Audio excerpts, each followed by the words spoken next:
سید میر عبد الواحد بن گرامی کے پاس ایک نوجوان آیا تو اس نے آ کر کے عرض کی کہ حضور میں جوان ہوں تو جب سے سنا نا مر جانا ہے، قبر میں جانا ہے، جنازہ دیکھا ہے، قبر میں بندے کو اترتے دے، مجھے موت سے بڑا ڈر لگتا ہے، کوئی وظیفہ بتائیں یہ مجھے کوئی نصیحت کریں۔ تو میر عبد الواحد بن گرامی رحمت اللہ علیہ فرمانے لگے بیٹے تیری جیب کس طرح کی ہے، پیسے کس طرح کے؟ کہنے لگا حضور بڑا کرم ہے اللہ کا، مالدار ہوں، خوشحال ہوں۔ آپ نے فرمایا ایک پروگرام، یہ نہیں اس کو نفسیاتی طور پہ مطمئن نہیں کیا، نہ آپ نے اسے کوئی وظیفہ بتایا، نہ ذہنی طور پر اسے کوئی لیکچر دیا، کہ فرمایا تیری مالی پوزیشن کس طرح کی ہے؟ کہنے لگا حضور میں الحمدللہ مالدار ہوں، اللہ نے مجھے نوازا ہوا ہے۔ آپ فرمانے لگے اس طرح کر، روزانہ کی بنیاد پہ صدقہ دینا شروع کر، اور فرض نماز کے ساتھ ساتھ روزانہ کی بنیاد پر چند نفل پڑھنے شروع کر، صدقہ روز دے، 10 روپے دے لیکن دینے روزانہ ہے، 15 روپے دے لیکن دینے روزانہ ہے، روزانہ کی بنیاد پر صدقہ کر۔ بچہ کہتا ہے میں بھی حیران تھا کہ حضرت میں تو وظیفہ پوچھنے آیا تھا کہ موت سے ڈر لگتا ہے، انہوں نے مجھے صدقے پہ لگا دیا، نفل پہ لگا دیا، وہ تو کام میں کر رہا ہوں۔ خیر بزرگ تھے، وظیفہ پڑھنے لگا، صدقہ دینے لگا، اللہ اللہ کرنے لگا۔ فرماتے ہیں کچھ دن بیت گئے تو میر عبد الواحد بن گرامی رحمت اللہ علیہ 6-7 ماہ کے بعد دوبارہ ملاقات ہوئی تو فرمانے لگے بیٹے اب تیرا کیا حال ہے؟ تو وہ نوجوان کہنے لگا حضور اب مجھے مرنے سے ڈر نہیں لگتا، بلکہ اب تو میرا مرنے کو دل کرتا ہے۔ تو دل کرتا ہے، ڈر نہیں لگتا، اب دل کرتا ہے۔ اور حضور آپ نے میرے ساتھ کیا کیا ہے کہ میرا تو دل کرنے لگا ہے مرنے کو، خوف نکل گیا ہے، دل کرنے لگا ہے میں جاؤں۔ تو بڑا خوبصورت ارشاد فرمایا، کیا بات ہے، اللہ والوں کی باتیں اللہ کے لشکروں میں سے لشکر ہوتی۔ میر سید عبد الواحد بن گرامی رحمت اللہ علیہ فرمانے لگے بھائی جس جگہ آدمی کی پراپرٹی ہوتی ہے، جس جگہ اس کا مکان ہوتا ہے، جس جگہ اس کی جائیداد ہوتی ہے، وہاں اس کا جانے کو دل کرتا ہے۔ فرمایا اب تو نے صدقہ دے کے نفل پڑھ کے جنت میں اپنا مکان بک کرا لیا ہے، اب وہاں تیرا پلاٹ ہو گیا ہے، اب تیرا ڈر نہیں لگے گا، اب تیرا جنت میں جانے کو دل کرے گا، اب تیرا وہاں جانے کو جی چاہے گا جہاں آدمی کی زمین نہیں ہوتی، جگہ نہیں ہوتی، سر چھپانے کو مکان نہیں ہوتا۔ بھائی نبی کریم صلی اللہ علیہ وسلم کی بارگاہ میں حضرت عمر آئے، بخاری مسلم میں موجود، کہتے ہیں حضور اٹھے چارپائی سے تو نبی پاک کے کمر مبارک پر موٹے موٹے بان کے نشان تھے۔ عرض کی یا رسول اللہ صلی اللہ علیہ وسلم کیسر و کسرا تو اتنی موج میں ہے، یا رسول اللہ وہ تو اتنی موج کر رہے ہیں اور آپ اس تکلیف میں۔ تو محبوب نے فرمایا عمر کیا تم یہ پسند نہیں کرتے کہ وہ دنیا میں موج کر لے اور اللہ آخرت کی ساری عزتیں ہمیں ہی عطا فرما دے؟ فرمایا میں تمہاری دنیا سے کچھ لینے نہیں آیا، میں تو بطور مسافر یہاں وقت گزار کے پیغام الہی دینے آیا۔ تو میرے بھائی جب توحید باری تعالیٰ پر توجہ ہوتی ہے پھر دنیا کی لذتوں پہ دل نہیں لگتا، پھر انسان ساری محنت آخرت کے لیے کرتا ہے، پھر اس کا خیال آخرت کی طرف رہتا ہے۔ اور میرے اعلیٰ حضرت فاضل و محدث بریلوی رحمت اللہ تعالیٰ علیہ فرماتے ہیں جب تیری توجہ توحید باری تعالیٰ کی طرف ہوتی ہے نا پھر تو اپنے آپ کو سنبھال کے نہیں رکھتا، پھر تو تیرا دل کرتا ہے میں جیوں بھی تو اللہ کے لیے، مروں بھی تو، بول کے بتائیے، جیوں بھی تو اور مروں بھی تو، میری زندگی کا مقصد تیرے دین کی سرفرازی، میں اسی لیے مسلمان، میں اسی لیے نمازی۔ پھر دل کرتا ہے کہ جینا مرنا اللہ کے لیے ہو۔ پھر صحابہ حضور کی بارگاہ میں آ کے سفارشیں کرتے ہیں۔ حضرت ابو سعد خزیمہ، بڑی عجیب حدیث اور بڑا نرالا رنگ اس روایت کا، حضرت ابو سعد خزیمہ رضی اللہ تعالیٰ عنہ، ان کے بیٹے، ان کا نام سعد تھا، بیٹے بدر میں شہید ہو گئے۔ حضور نے احد کے لیے اعلان کیا تو حضرت خزیمہ آئے نبی پاک کی بارگاہ میں اور آ کے کھڑے ہوئے تو عرض کرنے لگے محبوبہ میں دعا کرانے آیا ہوں۔ صحابہ کہتے ہیں لبو لہجے میں اتنا حسن تھا، گفتگو میں اتنی مٹھاس تھی، اس کی بولی کے اندر اتنا پیار تھا کہ ہمارے دل مائل ہو گئے کہ یہ کیا کہنے آئے۔ حضرت خزیمہ عرض کرنے لگے یا رسول اللہ صلی اللہ علیہ وسلم میرا صاحبزادہ، میرے بیٹے محمد سعد وہ بدر میں شہید ہو گئے تھے، یا رسول اللہ میں شہادت سے رہ گیا تھا، حضور ہم دونوں باپ بیٹے کا ارادہ تھا جہاد میں آنے کا، ہم دونوں کا پروگرام تھا، وہ کہتا تھا میں جاؤں گا، میں کہتا تھا میں جاؤں گا۔ پھر ہم نے قرآن اندازی کی تو قرہ میرے بیٹے کے نام نکلا، بیٹا میرا آیا بدر میں پھر اللہ تبارک و تعالیٰ نے اسے شہادت عطا فرمائی، وہ شہید ہو گیا۔ یا رسول اللہ صلی اللہ علیہ وسلم، آپ نے کل اعلان فرمایا ہے کہ احد کے لیے جانا ہے، اور رات ہی کو میرا بیٹا مجھے خواب میں ملا ہے، اور میں نے دیکھا ہے وہ تو جنت کی نہروں کے قریب سیرے کر رہا ہے، اور مجھے کہہ رہے ابا جی جلدی آ جائیں، یہاں مل کے رہیں گے، مل کے وقت گزاریں گے۔ یا رسول اللہ صلی اللہ علیہ وسلم، میں بے چین ہو گیا ہوں اس کے پاس جانے کے لیے، دعا فرمائے اللہ مجھے بھی شہادت عطا فرما دے، اللہ مجھے بھی شہادت دے دے۔ صحابہ کہتے ہیں اس کی عجیب، اس کا دعا کرانے کا، ہم نے تو دیکھا تھا لوگ دعا کرانے آتے ہیں کوئی مصیبت کے لیے، کوئی پریشانی کے لیے، کوئی آزمائش کے لیے، کوئی بیماری کے لیے۔ یہ مصطفیٰ کریم کے صحابہ کا بارگاہ خداوندی پر اعتماد، توحید باری تعالیٰ پر نظر، کہ وہ کہتے ہیں ہم تو اللہ کے لیے جان دینے کی دعا کرانے آئے، دعا کریں اللہ ہمیں اپنے رستے میں شہادت کی موت دے۔ صحابہ کہتے ہیں نبی پاک نے دعا فرمائی، پھر ہم نے حضور کی دعا کو قبول ہوتے بھی دیکھا، ہم نے اپنی آنکھوں سے مصطفیٰ کی دعا کو قبول ہوتے دیکھا، ہم نے جناب خزیمہ کو احد کے میدان میں شہید ہوتے دیکھا، اور میرے رسول پاک صلی اللہ علیہ وسلم کے صحابہ ان کی طرف دیکھتے تو رشک کرتے، فخر کرتے، کہتے دیکھو یہ وہ غلام ہے جو حضور سے دعا لے کر کے دنیا سے گیا۔ آج جو لوگوں کا مرنے کو دل نہیں کرتا، آج بڑی بڑی بلڈنگیں بناتے ہیں، بڑی بڑی عمارتیں کھڑی کرتے ہیں، بڑی بڑی جائیدادیں بناتے ہیں، ہر بینک میں اکاؤنٹ کھلواتے ہیں، سرمایہ پیسہ دنیا داری بناتے ہیں، تعلقات بناتے ہیں، سیاسی سماجی رشتے، دنیا داری کے جھوٹ کے ناطے۔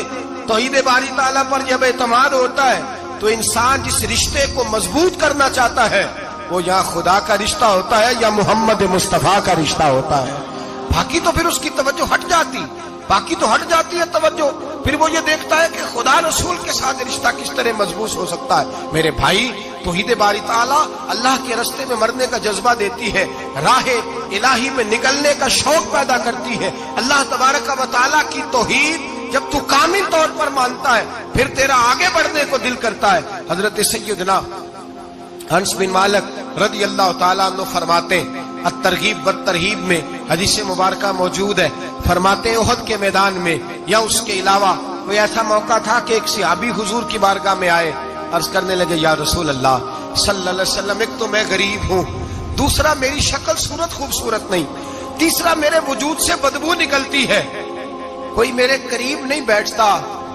اگر میں اللہ کے راستے میں جہاد کروں، اپنی راہ خدا میں جان دے دوں، تو بتائیے میرا رب مجھے کیا عطا کرے گا؟ تو نبی پاک نے فرمایا اگر تو شہید ہو گیا تو سارے دروازے کھل جائیں گے جنت کے، سیدھا جنت میں جائے گا۔ یقین کامل دیکھیے، احد کے میدان میں تلوار پکڑی، جہاد کیا، شہید ہو گئے۔ صحابہ کہتے ہیں نبی پاک اس کے سرانے آ کے کھڑے ہوئے، اور کیا خوبصورت جملے ارشاد فرمائے اللہ تبارک و تعالیٰ نے اس کی بدصورتی کو خوبصورتی میں بدل دیا ہے، اللہ نے اس کے وجود سے آنے والی بدبو کو خوشبو سے بدل دیا، اور نبی پاک علیہ السلام فرمانے لگے جنت کی حور دروازہ کھول کے اسے کہہ رہی ہے آ جا جلدی جلدی، اللہ نے تیرا نکاح میرے ساتھ فرما دیا ہے، جلدی آ جا، میں تیرے استقبال کو کھڑی۔ میرے عزیز، کچھ لوگ ایسے ہیں جن سے عذاب قبر ہوگا ہی نہیں۔ میرے رسول کریم صلی اللہ تعالی علیہ وسلم نے ارشاد فرمایا کہ جو اللہ کے راستے میں شہید ہو گیا، یہ سنن نسائی میں موجود ہے، اسے عذاب قبر نہیں ہوگا، بلکہ ایک حدیث میں تو فرمایا حساب کتاب ہی نہیں ہوگا، اللہ بغیر سوال جواب کے جنت عطا فرما دے۔ کچھ لوگوں کو لوگوں کی بخشش پہ بھی مسئلہ ہی بنتا ہے کہ کوئی بخشا نہ جائے۔ اور ایک صاحب کہہ رہے تھے جی یہ کیا معاملہ ہے کہ جمعے کو بندہ مر گیا یا فلانا ہو گیا تو اس سے حساب کتاب نہیں ہوگا، اتنے بڑے جرم لوگوں نے کہ اتنے پاپ، اور جمعے کو مر گیا تو بخشا جائے گا۔ تو میں نے کہا جرموں کا بھی اسے حساب اللہ لے لے گا، لیکن میاں حساب کتاب کی ڈیوٹی نہ اللہ کی ہے تو بہتر یہ ہے کہ اسی کے ہاتھ میں رہے، تو نہ اپنے ہاتھ میں لینے کی کوشش کر۔ سنن ترمذی کی حدیث، ہمیں پتہ نہیں کیا مصیبت ہے، ہمیں پتہ نہیں کیا مسئلہ ہے۔ ایک جنازے سے میں نکلا، آپ یقین کریں کبھی کبھی کلیجہ پھٹ جاتا ہے۔ میں ایک جنازے سے نکلا تو میرے ساتھ ایک بندہ جنازہ پڑھ کے نکلا تو کہنے لگا جی پیر صاحب دیکھیں آج کتنی دنیا آئی ہے، حالانکہ یہ بندہ اس طرح کا تھا، اس طرح کا تھا، اس طرح کا تھا۔ میں نے اسے کہا یار تجھے تو فکر ہی لگ گئی ہے کہیں جنت میں چلا ہی نہ جائے. تو اس طرح کرنا, جنت کے دروازے کے سامنے کھڑے ہو جانا ڈنڈا لے کے کہ میں نے نہیں جانے دینا.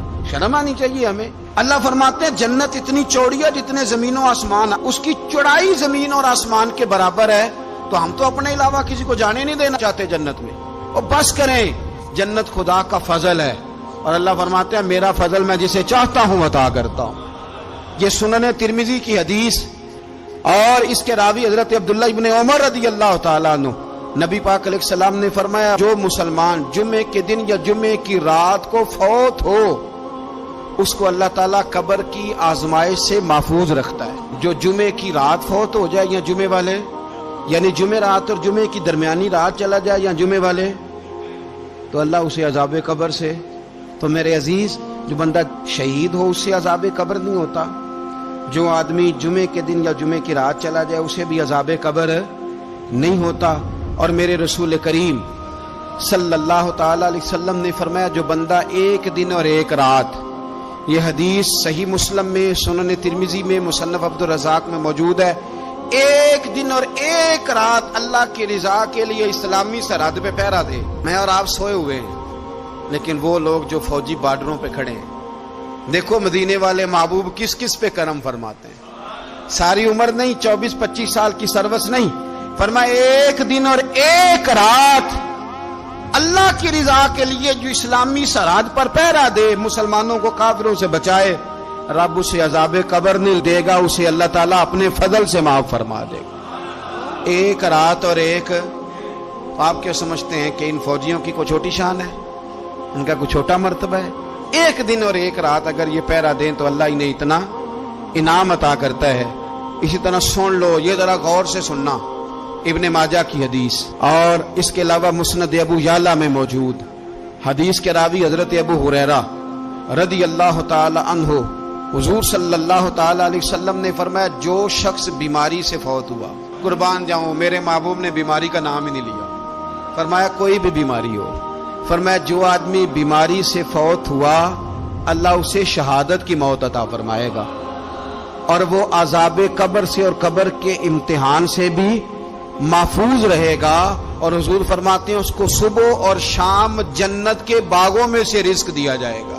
جو کسی بھی بیماری سے مرا, یہ لوگ بیماری سے مر رہے ہیں تو لوگوں نے اچھوت سمجھ رہے ہیں, اچھوت, یہ اچھوت نہیں ہے, اس لیے کہ لوارث نہیں, یہ خدا رسول کے ماننے والے ہیں.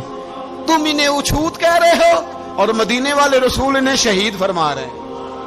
حضور نے فرمایا جو بیماری سے مرے شہید ہے, وہ قبر کے عذاب سے محفوظ رہے گا اور جنت کے باغوں میں سے اللہ رزق دے گا. لوگ کہتے ہیں دیکھو جی بڑا تانگ ہو کے دنیا سے گیا ہے, تو اس بندے کو بھی عذاب قبر نہیں ہوتا. اسی طرح جو بندہ سورہ ملک پڑھتا ہے, سنن ترمذی میں حضرت ابن عباس سے روایت ہے کہ حضور صلی اللہ علیہ وسلم کے ایک صحابی نے ایک جگہ خیمہ لگایا تو وہاں سورہ ملک پڑھنے کی آواز آتی تھی, کوئی بندہ پڑھنے والا نظر نہیں آتا تھا. جب حضور کی بارگاہ میں عرض کیا تو فرمایا وہاں قبر تھی اور قبر کے اندر بیٹھ کے میرا صحابی سورہ ملک کی تلاوت کر رہا تھا. اگر ہمیں خسرہ نمبر یاد ہو جاتا ہے نا اپنی جگہ کا, اور ہمیں پتہ ہوتا ہے کہ میرے والا حصہ کتنے کروڑ کا ہے, اگر ساری کہانیاں ہمیں یاد ہوتی ہیں تو سورہ ملک بھی ہمیں یاد ہو سکتی ہے. موبائل پہ اس کو ریکارڈ کر لیں, پھر اس کو سنیں کبھی بھی سورہ ملک میں. اور ہمارے سلسلہ عالیہ میں تو سورہ ملک وظیفہ ہے. ہمارے الوظیفۃ الکریمہ میں اعلیٰ حضرت نے لکھا ہے کہ رات کو سورہ ملک اور سورہ یاسین کے بغیر سونا نہیں.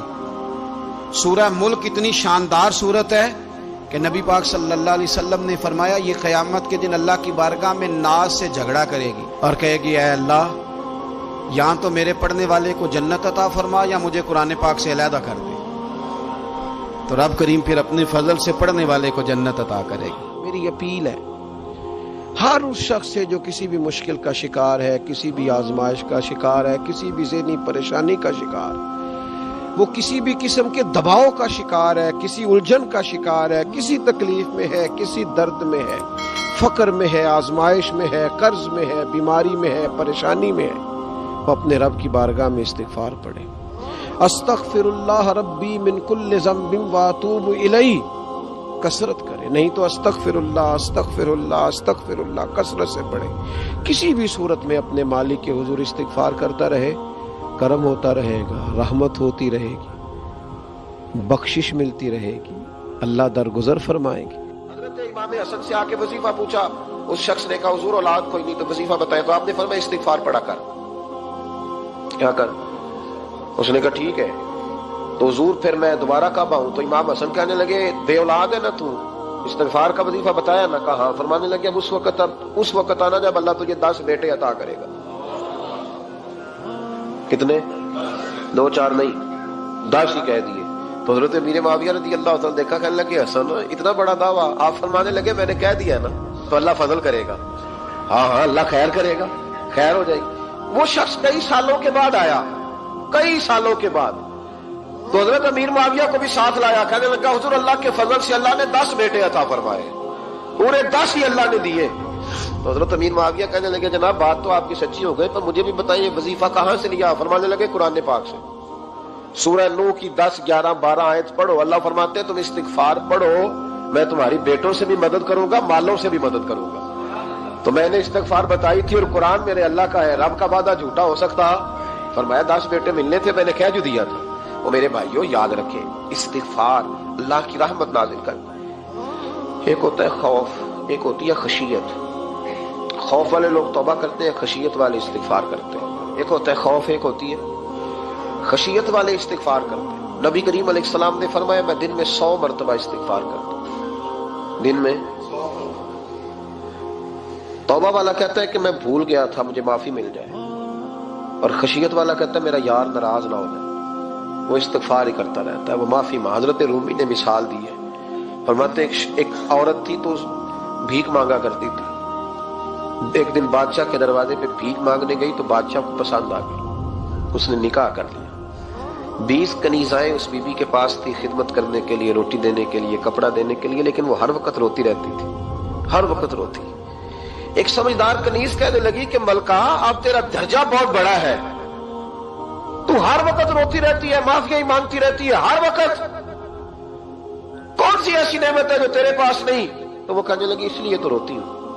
کیا مانا؟ کہنے لگی اس لیے روتی ہوں کہ میں اس قابل نہیں تھی جو مجھے مل گیا، کہیں میرے سر کا سائیں ناراض نہ ہو جائے، وہ کہیں بگڑ نہ جائے، مجھے پتا ہے کہ میں کیا تھی اور مجھے کہاں تک پہنچا دیا، میں روتی اس لیے ہوں کہ کبھی کہیں وہ ناراض۔ حضرت عمر اس لیے روتے تھے کہ کہیں مصطفیٰ ناراض نہ ہو جائے، حضرت ابو بکر اس لیے تڑپتے تھے کہ کہیں اللہ کا فضل روٹھ نہ جائے۔ یہ جو مولا علی اپنے کمرے میں بیٹھ کے زور زور سے استغفار پڑھتے تو اس لیے نہیں کہ بڑے پاپ تھے جن کی معاذ اللہ معافی مانگتے تھے، اس لیے کہ رب رسول کہیں ناراض نہ ہو۔ خشیت تھی کہ جہاں ہم پہنچے ہوئے کہیں وہاں سے واپس۔ استغفار بندے کی اللہ سے صلح کرا دیتا ہے، بندے کی رب سے صلح ہو جاتی ہے جب استغفار۔ دیکھیں نا بڑی سادی سی بات ہے کہ 2 بھائی ناراض ہو تو بڑا کہتا ہے اس نے میری بے ادبی بڑی کی، تو چھوٹا اگر پاس آ جائے اور پیر پکڑ لے کہ چل یار معاف کر دے، تیرا بھائی نہیں۔ پتہ کیا ہوتا ہے؟ صرف معافی نہیں ملتی، ہاں صرف معافی نہیں، چھوٹے نے بے ادبی کر دی، بڑے کو تکلیف ہوئی، بات جب آگے بڑھی نا تو بڑے نے شکوہ کیا، جب لوگوں نے چھوٹے کو سمجھایا تو چھوٹا جب معافی مانگتا ہے، ادھر دیکھو میری طرف، جب چھوٹا معافی مانگتا ہے نا اٹھ کے جاتا ہے اور بڑے کے پیر پکڑتا ہے تو میرا معاف نہیں کرتا، بڑا رو بھی پڑتا ہے، بڑا رو بھی پڑتا ہے، اور وہ کہتا ہے کہ وہ میں اور تو اماں کے پاس اکٹھے بیٹھتے، ایک باپ کی موٹر سائیکل پہ اکٹھے بیٹھتے، تو تیرا اور میرا رشتہ یار تو نے یہ کیوں؟ وہ جو آنسو نکلتے ہیں نا وہ درد ہوتا ہے، وہ کیف ہوتا ہے، وہ سوز ہوتا ہے، وہ لذت ہوتی ہے، وہ پیار ہوتا ہے۔ رب کہتا ہے تو معافی مانگ، انہو کان غفارا، تو معافی مانگ، میں تجھے معاف بھی کروں گا، تیرے اوپر رحمت بھی فرماؤں گا، تیرے اوپر کرم نوازی بھی کروں گا، تجھے نواز دوں گا، تجھے عطا کروں گا۔ حضرت موسیٰ کلیم اللہ علیہ السلام کا زمانہ مبارکہ تھا، قحط پڑ گیا، بارش نہیں ہوتی۔ ہم لوگ نا اب تو خیر ہمارے پاکستان میں تو ٹیبل ٹاک ہوتی ہے، ٹاک شو ہوتے ہیں، ہمارے ہاں تو پتہ کیا جاتا ہے کہ بارش ہو کیوں نہیں رہی، پھر اس پہ یہ ہوتا ہے کہ دھواں بڑا چڑھ گیا ہے، حالات بڑے خراب ہیں، فلاں ایسے ہو گیا قحط کا۔ ہم تو اسباب تلاش کرتے رہتے ہیں نا جی، پھوک بہت زیادہ ہے، فلاں چیز ایسے ہے، فلاں چیز ایسے، ہم تو یہ تلاش کرتے رہتے ہیں۔ وہ لوگ یوں نہیں کرتے تھے، وہ سیدھے جا کے مصلوں پہ بیٹھتے تھے، اس لیے کہ وہ کہتے تھے جب رب چاہتا ہے تو پھر کوئی چیز کسی چیز کو روک سکتی، وہ سیدھے مصلے پہ بیٹھتے۔ اعلیٰ حضرت فاضل بریلوی رحمۃ اللہ علیہ کے پاس ایک مولانا محمد حسین آئے، وہ فلکیات کے بڑے ماہر تھے، تو اعلیٰ حضرت نے فرمایا ذرا ستاروں کا حساب لگا کے دکھاؤ بارش کب ہوگی؟ کہنے لگا پورا مہینہ تو نہیں ہوگی، تو اعلیٰ حضرت رحمۃ اللہ علیہ فرمانے لگے کہو کہ میرا علم کہتا ہے مہینہ نہیں ہوگی، اللہ چاہے تو ابھی ہو سکتی ہے۔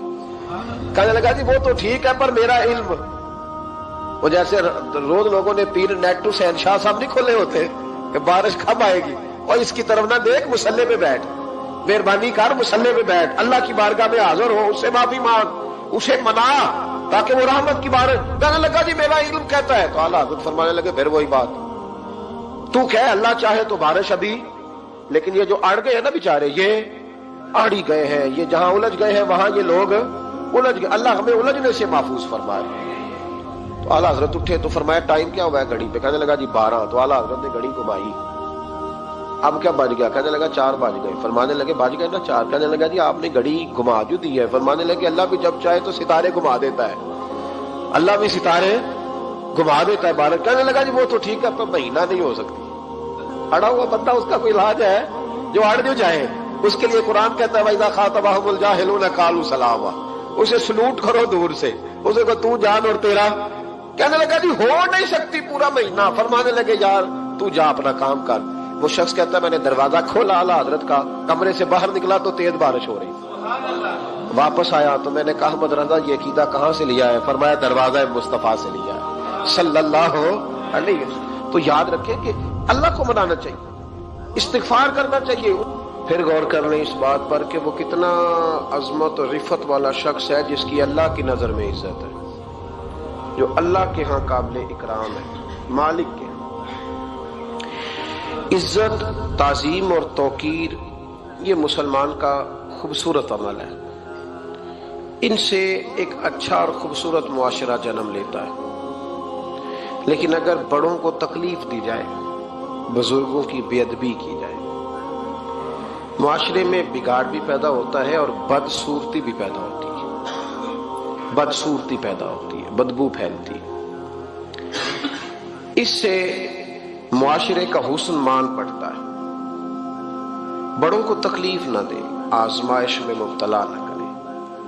جس کو اللہ تبارک و تعالی نے ہم سے بڑا کیا ہے، علم میں کیا ہو، عمل میں کیا ہو، تقوی میں کیا ہو، یا ویسے ہی دین کے اندر اس کی داڑھی سفید ہو گئی، اس شخص کا اکرام کرے، اس کو عزت دے، اس کے ساتھ ادب والا معاملہ کرے۔ یہ چیز سنوارتی ہے مسلمانوں کو۔ آج کل بے ادبی عام ہو گئی ہے۔